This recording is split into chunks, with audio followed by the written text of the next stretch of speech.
Hola a todos, hoy vamos a hablar de los criterios de diseño al momento de desarrollar una fuente o más específicamente de desarrollar la fuente que venimos trabajando para el proyecto. Nos vamos a concentrar entonces en estas etapas que tenemos acá, que son la elección del regulador, la elección del transformador, la elección del capacitor de filtro, ¿sí? Nosotros vamos a hacer una fuente con filtro capacitivo, y finalmente la elección del tipo de diodos que vamos a utilizar. Al momento de elegir el regulador, bueno, primero tenemos que tener en cuenta que no siempre podemos llegar a necesitar una fuente controlada, ¿sí? Es decir, no siempre vamos a usar un regulador. Pero bueno, en el caso de usarlo, tenemos que tener en cuenta lo siguiente. La tensión que nosotros vamos a inyectar a la entrada del regulador no tiene que superar nunca a la tensión máxima que puede trabajar el mismo. ¿De acuerdo? Yo tengo un regulador que trabaja hasta 35 volts de entrada, no lo puedo someter a 40. Bien, después, tengo que tener en cuenta siempre que hay una diferencia entre la tensión de entrada y la de regulación, una diferencia mínima que si no la cumplo el regulador no hace su función. Generalmente suele ser de 2 volts por encima de la tensión de regulación, es decir, la entrada siempre tiene que ser 2 volts mayor a la de regulación. Si tengo un 7812 voy a tener que alimentar al menos con 14 volts. ¿Por qué? Porque es un regulador a 12 volts. Si hay dudas sobre reguladores, vean la parte 1 del proyecto. Y luego la corriente de salida no me puede superar nunca a la corriente que maneja el regulador también, porque si no voy a incurrir en una destrucción física del componente. En el caso de la primera y de la tercera condición que están acá, son las que me llevan a una destrucción física, es decir, si doy más tensión de entrada o pido más corriente de salida, lo voy a destruir. Si no cumplo con la segunda, lo único que voy a lograr es que el regulador no trabaje de la forma correcta. Bien, entonces, vamos a suponer algunos ejemplos. Primer ejemplo, ¿sí? Tengo una tensión de entrada de 16 volts, quiero una salida de 12 a 500 mA. Bueno, en este caso es bastante sencillo porque tengo reguladores a 12 volts, reguladores fijos tengo a 12 volts, no hace falta un ajustable ni ningún tipo de cálculo. Entonces me fijo las características de los reguladores a 12 y voy a ver que el 7812 lo puedo utilizar. ¿Por qué? Porque regula la tensión que me interesa, trabaja con hasta 35 volts de entrada y yo tengo acá 16 nada más, ¿sí? Tenemos solamente 16, tenemos 16 aquí. ¿Sí? Este trabaja hasta 35, no tengo ningún problema. Cumple con que la diferencia entre esta y esta, que está acá, es de 2 volts, ¿sí? Así que no voy a tener problema con eso. Y la corriente que me pide son 500 mA. El 7812 tiene un encapsulado, el que viene encapsulado TO220, trabaja hasta 1 A, así que no voy a tener ningún problema en utilizarlo. Tengo también el que trabaja a 500 mA, encapsulado TO92, pero no convendría porque es justamente el mismo valor, siempre conviene que esté un poquito sobredimensionado, ¿de acuerdo? Entonces, directamente simplemente elijo este regulador, ¿por qué? Porque cumple con los requisitos de tensión y de corriente. Bien, vamos a otro ejemplo. Vamos a suponer ahora que también tengo 16 volts de entrada y yo quiero 12 de salida, pero a diferencia del caso anterior, quiero manejar hasta 2 A. Bueno, ¿qué pasa? ¿A qué no puedo usar el mismo regulador que antes? ¿Por qué? Porque había dicho que el 7812 maneja hasta 1 A de corriente. Entonces, ¿qué tengo que hacer? Bueno, podría usar un transistor de paso o el bypass con transistor, como se llama. Para eso yo tengo un video en el canal. Pero lo que les sugiero ahora en este momento es cambiar el regulador. Puedo usar la línea T de los reguladores. Puedo usar el 78T12 que trabaja hasta 3 A. Entonces, simplemente cambiando el tipo de regulador, ya tengo los parámetros cumplidos, ¿sí? Pero siempre tengo que estar revisando eso, ¿sí? Tensión de entrada, corriente de salida. Vamos a un tercer ejemplo. Donde tengo aquí, y ojo con esto, tengo los 18 volts de entrada, pero me pide salida de 7. ¿Por qué digo ojo con esto? Porque no tengo regulador fijo a 7. Entonces tengo que usar un regulador ajustable. Y acá tendré que hacer los cálculos, si usar un 317 y, por ejemplo, un 317 y hacer los cálculos debidos para tener esos 7 volts de salida.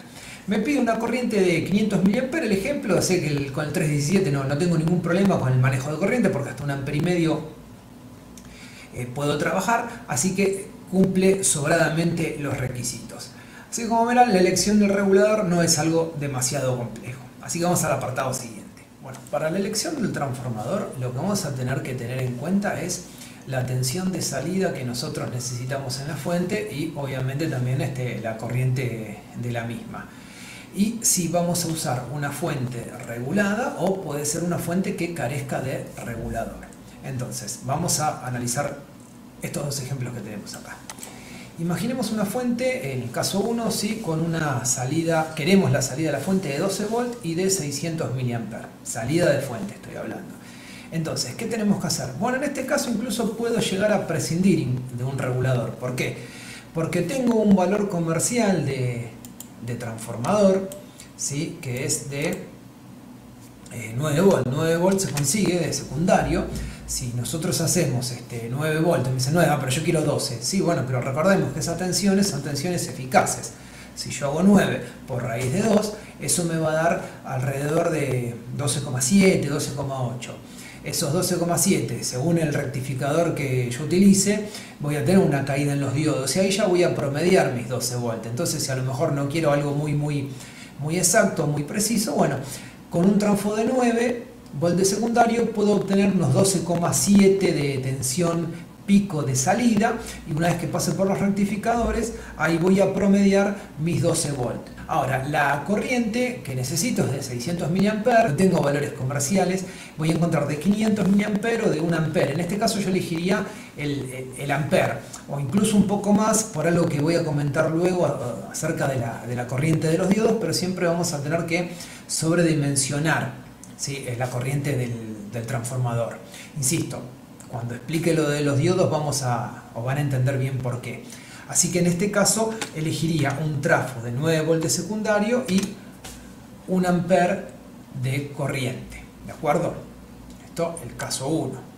En el ejemplo 2, entonces, como yo quiero obtener 24 volt de salida de fuente, primero no voy a encontrar un transformador que, como en el caso anterior, me dé esos 24. Entonces voy a tener que recurrir a un regulador que puede ser fijo o puede ser ajustable. Pero yo voy a pensar en uno fijo, en un 7824, que además maneja hasta 1 ampere de salida, así que me quedo tranquilo ya con este parámetro, con el de la corriente me quedo tranquilo que ya lo va a cumplir mi regulador. Sabemos que para alimentar el regulador necesito 2 volts más de la tensión de regulación, o sea que al menos lo tengo que alimentar con 26 volts. Debería incluir un poquito más por el rizado, ¿sí? Pero al menos 26. Bueno, si me fijo que hay comercialmente, voy a encontrar que lo más cómodo es un transformador de 24 volts. Claro, 24 volts, ustedes me dicen, pero 24, quiero 24. No, recordemos que siempre hablamos en tensión eficaz. O sea, un transformador de 24 volts de secundario de tensión eficaz, si lo multiplico por raíz de 2, sabemos que eso me va a dar 32, 33 volts. ¿Sí? Entonces con eso sobradamente puedo alimentar el 7824. Entonces por eso elijo un trafo de 24 volts de secundario de salida y para quedarme tranquilo con la corriente de 500 mA. Ese va a ser el transformador que elijo para el punto 2. Insisto, con este parámetro que está acá me quedo tranquilo. ¿Por qué? Porque esto me va a dar 33 volts aproximadamente, 32-33 volts para alimentar el 7824, ¿sí? Que sobradamente alcanza, y con estos 500 mA no voy a tener problema para satisfacer los 200 de demanda de la carga. Vamos a lo siguiente, donde voy a elegir el capacitor. El capacitor de filtro, en realidad uno debería elegirlo en función del rizado que queremos tener, ¿sí? En la fuente. Para una fuente común es un rizado del 10% está bien, y para lo que es audio se pide generalmente que sea un menor al 5%. Muchas veces cuando diseñamos fuentes tomamos el capacitor más grande que tenemos y lo colocamos porque sabemos que a mayor capacidad, menor rizado, y eso es cierto. El problema es que capacitores muy grandes después van a ver que tengo un problema con la corriente promedio de los diodos o con los picos de corrientes en los diodos durante la carga del capacitor. Eso lo voy a charlar más adelante. Pero en realidad el capacitor debería calcularse. No es una fórmula muy difícil, pese a que nosotros no lo solemos hacer muchas veces, y menos cuando usamos un regulador, porque al usar un regulador, estos reguladores que estuvimos viendo pueden hacer reducir hasta en 80 dB el ripple o el rizado. ¿Sí? 80 dB quiere decir hasta 10.000 veces. Entonces no tiene mucho sentido si yo voy a usar un regulador que me produce esa caída, después hacer un cálculo muy preciso del capacitor. Pero nosotros vamos a hacerlo siguiendo un ejemplo, y para eso primero vamos a hablar de las fórmulas con las que calculamos la capacidad o el capacitor. Bien, las fórmulas en realidad es una sola, pero bueno, yo acá la dividí en dos para que quede más cómodo. La capacidad que yo tengo que utilizar es la corriente máxima que va a circular por la carga, dividido dos veces la frecuencia es la frecuencia de línea, o sea, en nuestro caso siempre va a ser 50 Hz, esto, o sea, acá voy a tener 2 por 50, siempre voy a tener 100, ¿sí? Por la tensión de rizado que yo quiero, la tensión máxima de rizado que quiero, ¿sí? Entonces, esto me lleva a esta fórmula que tengo acá, que es con la que calculo la tensión de rizado, ¿sí? Es decir, si yo quiero un determinado factor de rizado que viene dado en porcentaje, con eso voy a calcular la tensión de rizado. ¿Cómo lo calculo? Bueno, la voy a calcular en función de la tensión de salida y el porcentaje que a mí me interesa hallar. Para no complicarme demasiado la tensión de salida de la fuente, puedo pensar directamente que es la tensión de salida del secundario. Ya sabemos que tenemos, ya sabemos que tenemos las caídas en los diodos y ya vimos cómo se calcula, pero efectos prácticos, porque estoy restando 0,7, 1,4 volt, yo acá directamente voy a pensar que esto es la misma tensión de salida de la fuente y hago el cálculo con eso. Los valores comerciales en capacidades tan grandes son tan distantes que no tiene sentido ponerme muy fino acá con 0,7 volt más o menos. Bien, entonces la tensión de salida de la fuente prácticamente, o si quieren la tensión del secundario del transformador, la tensión pico, por favor, al secundario del transformador, por el factor de rizado dado en porcentaje sobre 100, me da en volts, ¿sí?, mi tensión de rizado. Bueno, esto vengo, lo introduzco acá y hago el cálculo del capacitor, ¿sí? Ejemplo, supongamos que yo tengo una fuente de 12 volt, ya estoy hablando de pico de secundario de 12 volt, ojo, ¿sí?, de pico de secundario o de salida de fuente general de 12 volt, y quiero un rizado del 10% con una corriente máxima de 500 mA. Entonces, ¿qué voy a hacer? Bueno, primero, como les dije, vamos a calcular por acá. ¿De qué manera? Bueno, reemplazo. A ver, los 12 volt de salida de fuente por el 10% sobre 100 me da 1,2 volt. Esa es mi tensión de rizado, o sea, el pico de rizado va a ser ese. Es decir, si yo tengo la diferencia entre el pico máximo y el pico mínimo del rizado, supongamos que es eso, ¿sí?, esta distancia que está acá, esa medida de tensión que está ahí va a ser de 1,2 volt. Bien, entonces, ¿qué hago ahora? Esos 1,2 lo reemplazo en esta fórmula. Entonces, el capacitor va a ser igual a los 500 mA, que es mi corriente máxima, dividido dos veces la frecuencia de línea, que siempre es 50 Hz, por esos 1,2 volt. ¿Qué me da? Bueno, este valor que está acá. ¿Y qué hago con este valor que está acá? Bueno, busco un valor comercial, ¿sí? 4166 no es valor comercial, me voy a estirar hasta 4700 microfaradios. Y con respecto a la tensión, voy a buscar un margen de seguridad. Es decir, yo sé que este capacitor va a estar sometido a 12 volt, si bien 12 volt no es valor comercial de tensión de capacitores, voy a buscar siempre que esté un 20% por arriba, ¿sí? Entonces voy a elegir uno de 16 volt de aislación, para que pueda trabajar cómodo, para que pueda trabajar tranquilo y no tener rotura del capacitor. ¿Por qué? Por exponerlo a mayor tensión de la que podía soportar. Vamos al criterio siguiente. ¿Qué es la elección de los diodos? Vamos a tener en cuenta al menos 3 factores para elegir el diodo ideal para nuestro rectificador. Bien, estos son la tensión de pico repetitivo inversa, ¿sí? Tengo que tener obviamente cuidado con esto, es la máxima tensión inversa que puede soportar el diodo. La corriente media rectificada, que es la corriente promedio máxima que puede tolerar en conducción directa.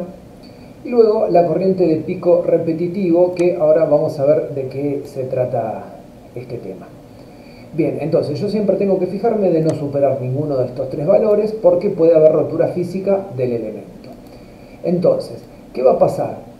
Cuando el diodo trabaja en un rectificador, en realidad no está sometido a un régimen senoidal, sino que va a trabajar por intervalos. ¿Por qué?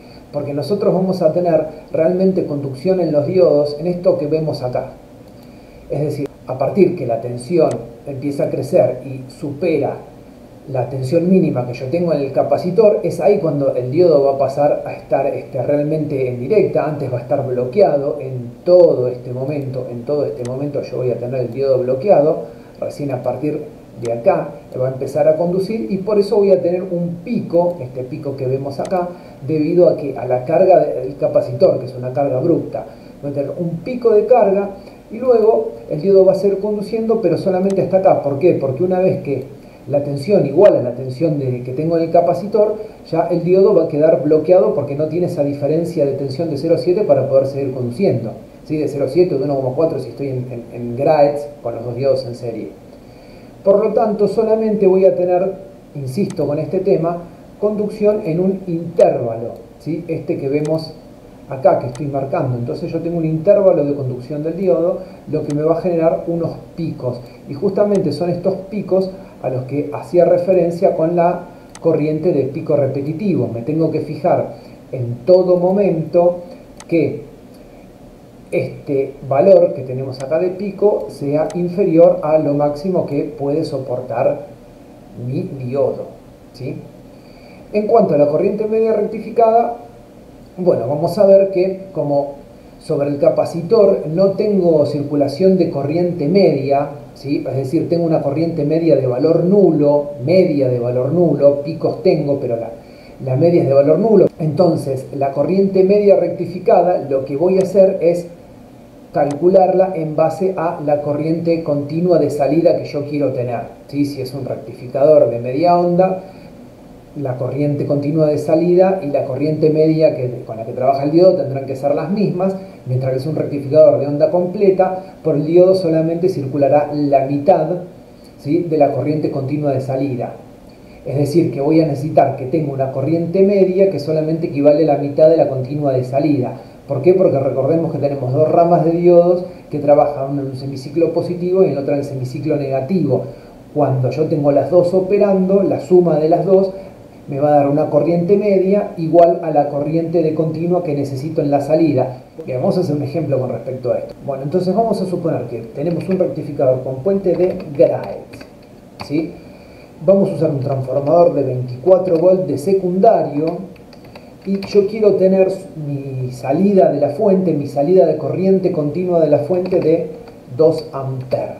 Que el transformador tenga 24 volts de salida, eso me quiere indicar que yo voy a tener 24 por raíz de 2 de tensión pico máxima, ¿sí? Vamos a hacer la cuenta, eso me da 33,9 volts y como estoy usando puente de Graetz, sé que tengo dos diodos, así que sobre la resistencia, el pico máximo que después voy a tener es eso menos 1,4 volts, ¿sí? Lo que me da 32,5 volts.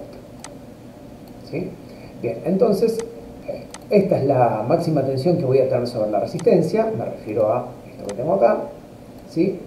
Y eso me va a definir también la tensión de pico inversa que van a tener que soportar los diodos. Así que yo voy a tener que buscar un diodo que soporte esa tensión de pico inverso más un factor de seguridad que siempre ponemos por cualquier variación, así que rápidamente puedo decir, bueno, voy a buscar diodos que soporten más de 40 volts de tensión de pico inverso. Bien, en cuanto a la corriente, insisto, como estoy suponiendo que voy a tener, digo suponiendo porque todavía no hice ningún cálculo de capacitor ni hablé de potencia de transformador, pero estoy suponiendo que voy a tener 2 amperes de salida y al ser, como dije antes, un puente de Graetz, voy a necesitar unos diodos que soporten una corriente media de 1 ampere, ¿sí? La mitad. Entonces, sabemos que la corriente media por el diodo debería ser de 1 ampere. Pero yo a esto le voy a sumar un factor de seguridad porque me quiero quedar tranquilo, ¿sí? Entonces, por cualquier variación voy a suponer entre un 20 o un 50%. Yo lo voy a hacer con un 50 porque siempre me gusta sobredimensionar los diodos. Así que, con 1 ampere, si yo le voy a sumar el 50%, es decir, el 50% de 1 ampere, ¿sí? Vamos a escribirlo así ahora, más el 50% de 1 ampere, eso me debería dar 1,5 amperes, ¿sí? Entonces voy a buscar unos diodos que tengan una corriente media mayor o igual a 1,5 amperes para quedarme tranquilo. Con el tema del pico Repetitivo no lo voy a calcular, ahora es un poco complejo, después voy a dejar un video para eso. Con este sobredimensionamiento de los diodos generalmente me va a alcanzar para el pico repetitivo, así en líneas generales. Si alguno está interesado, después puede ver el video que no forma parte de este proyecto. Así que lo que tengo que hacer ahora es recurrir a la hoja de datos y empezar a ver qué diodos me pueden servir a mí para cumplir con esto. Bien, acá tenemos las hojas de datos de dos diodos, del 1N4001 y del 1N5400, para ver si se ajustan o no a nuestras necesidades.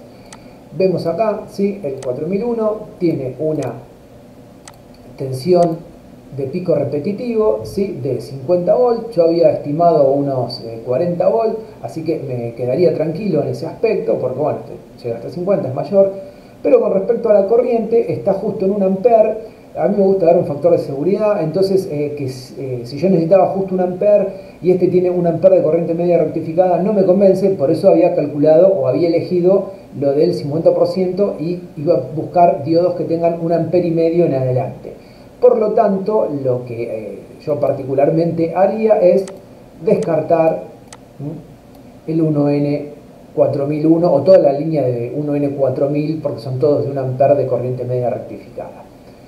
Ahora, si vengo y me fijo en este, ¿sí? Esto que es la parte de la hoja de datos del 5400, del 1N5400, voy a encontrarme con que la tensión máxima de pico repetitivo es de 50 volts, sigo cubierto, 10 puntos, y ahora veo que la máxima corriente rectificada, ¿sí? O sea que la corriente media es de 3 amperes, por lo tanto lo puedo usar porque me sobra ese, mejor dicho, el doble de lo que yo había estimado, incluido el factor de seguridad. Así que sí podría utilizar este diodo.